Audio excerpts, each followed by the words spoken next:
Hello guys, তোমরা দেখতে পাচ্ছ পটলাকে। ও সন্ধ্যা হলো, ওকে বাতাসা দিতে হবে, আর পুজো দেওয়ার সময় হলো বাতাসা দিতে হবে।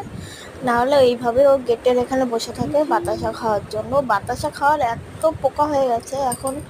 পূজা দিই, সন্ধ্যা দিই, যে কোনো সময় পূজা খাবি দিতে বাতাসা বসলে খাবি? ওকে বাতাসা দিতে হবে, এর জন্য গেটে এসে বসে থাকে। মিষ্টি, সেটা মিষ্টি খায়।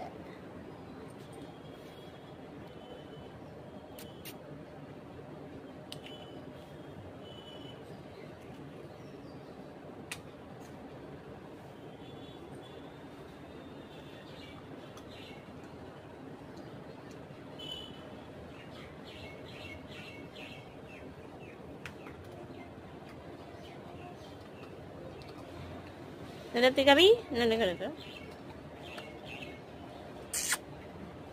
কুরকুরে।